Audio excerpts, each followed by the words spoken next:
Getting my van back. Right now I'm not in imminent failure of losing one or both of my front tires. I had that tie rods and ball joints replaced. So things are going pretty good.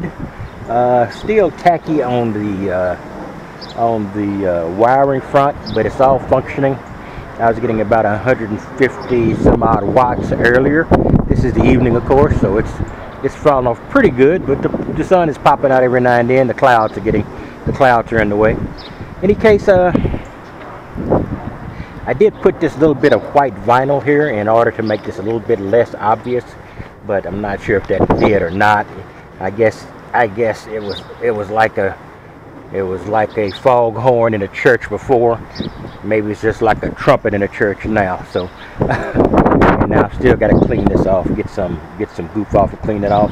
Then I'm going to wrap this in vinyl to the degree I can, so I can make it a little bit less bold and out there.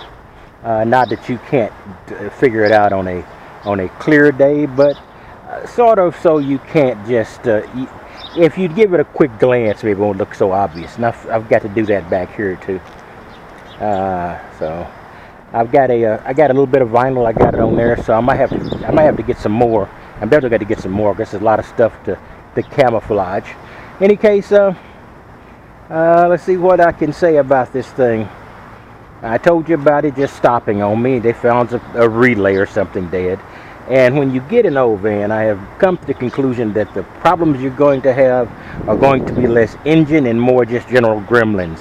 Because as a van gets in the 25 to 27-year-old range like this one is, then you're going to have issues with shorts and with gremlins that are not easy to track back. And that's what makes it a lot more expensive than you thought it would be.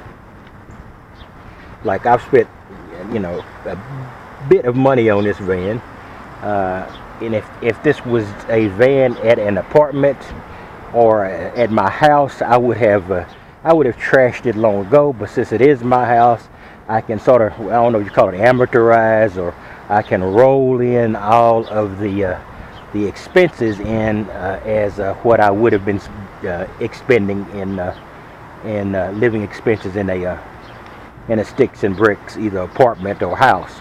So, that's not bad. In any case, I just want to give you a quick rundown. I've got the van. I had tie rods and ball joints replaced, which is good because now I've got the ability to run across town and maybe get on the highway or two without the danger of my front wheels flying off and killing myself or somebody else, or a combination thereof, which is one of the reasons I've pretty much been on surface streets and been in the suburbs for the entire lifespan of this van, because I knew I wanted to get that taken care of. I postponed it because of other issues, but now it is done, so I don't have to worry about that. He said I might have a little bit of a bearing problem in one of my wheels in the front. He said, but it's not much, and it doesn't have to be addressed soon. But that's something I have to keep up on my future. In any case, I just want to give you a quick rundown. I'm just giving you this announcement, and I'm wearing my camera glasses, which I rarely use now for videos, but I have been sick for the last 3 days. I have been in the bed, popping aspirin and just sweating. So it seems to be some kind of fever, but it's not. It's not a serious one that I can tell now. And I haven't had like flu-like symptoms, and flu-like symptoms are rarely runny noses and things like that. Usually, I think it might be a combo of some of my allergies flaring up, etc. So I just want to give you a quick rundown, saying I'm back in the van and I'm back moving around. Now I've got to get in there and reorganize and clean everything up, because all the plans that I had for a week or so ago have been postponed to this week because of van issues.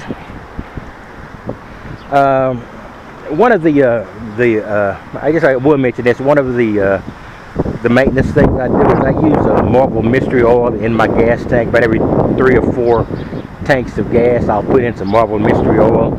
I'm just to keep. I don't know if it's going to work out for me or not, but it beats doing nothing. And so far, the one thing I haven't had issues with is engines.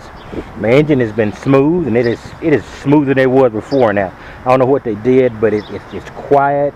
It's still not perfect, but it's much better than it was prior to putting it in the shop. So I just have to pay attention to make sure I can hear the engine running. Anyway, that's all I got. I will talk to you later, and I will get back and get something a little bit more interesting when I get over this semi-flu or cold or whatever I've got. And in fact, this looks like it might be a chilly day, but it's actually like in a 75, 78, pretty warm. It's beginning to feel a lot like a Texas summer, though summer is still a distance away. Talk to you later. You have a wonderful day.